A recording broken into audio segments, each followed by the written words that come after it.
മലയാള സിനിമയിലെ പൗരുഷത്തിന്റെ പ്രതീകമായ super star ജയന്റെ 87ാം ജന്മദിനാഘോഷം സംഘടിപ്പിച്ച് ആരാധകൻ അഷ്റഫ് ജയൻ. ചേർപ്പ് തായംകുളങ്ങരയിൽ നട്ടുവളർത്തുന്ന ജയൻ എന്ന വൃക്ഷത്തൈക്ക് മുന്നിലായിരുന്നു ചടങ്ങ്. മലയാള സിനിമയുടെ എക്കാലത്തെയും ആക്ഷൻ താരമായ ജയന്റെ 87ാം ജന്മദിനാഘോഷമാണ് അഷ്റഫ് ജയന്റെ നേതൃത്വത്തിൽ ഒരുക്കിയത്. ജയന്റെ ഓർമ്മയ്ക്കായി നട്ട വൃക്ഷത്തൈക്ക് 1 വയസ്സ് പിന്നിട്ടു. ഇതിനു സമീപം കേക്ക് മുറിച്ച് വിതരണം ചെയ്തായിരുന്നു ജയന്റെ ജന്മദിനം ആഘോഷിച്ചത്.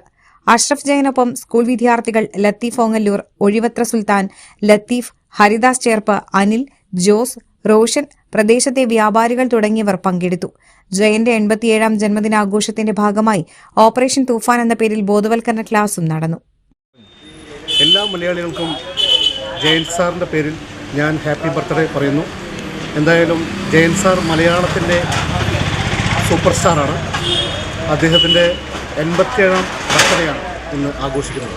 ചേർപ്പങ്ങാടി ജയൻ സാറിൻ്റെ ബർത്ത്ഡേ സംബന്ധിച്ച് ഓപ്പറേഷൻ തൂഫാൻ എന്ന് പറയുന്ന ഒരു സംഭവം നമ്മൾ ബൂസ്റ്റ് ചെയ്യുകയാണ്. അത് ചേർപ്പങ്ങാടിയിൽ വെച്ചിട്ടാണ് അതിൻ്റെ ഉദ്ഘാടനം ഇവിടെ വെച്ച് ഇതോടൊപ്പം തന്നെ നമ്മൾ കൂട്ടിച്ചേർക്കുകയാണ്. ഈ മരത്തിന് ഇന്ന് 1 വയസ്സാണ്. ഒരു തൈയായിട്ടാണ് കൊണ്ടു നടന്നത്. അത് ഇന്നൊരു വയസ്സായി, എന്നേക്കാളും വളർന്നു. അപ്പം മരം നട്ടാൽ മാത്രം പോരാ, അതിന് വെള്ളമൊഴിക്കും വേണം. അപ്പോൾ എനിക്ക് കൂടുതലായിട്ട് പറയാനുള്ളത് കുട്ടികളുടെ അടുത്താണ്. ലഹരി വേട്ടക്കാർ കുട്ടികളെയാണ് വേട്ടക്കാർ ഉദ്ദേശിക്കുന്നത്. അപ്പോൾ കുട്ടികൾ മിഠായിയുടെ രൂപത്തിലും ഐസ്ക്രീമിൻ്റെ രൂപത്തിലും ഒക്കെ ലഹരി പദാർത്ഥങ്ങൾ വരുന്നുണ്ട്. അത് വാങ്ങി കഴിക്കരുത്.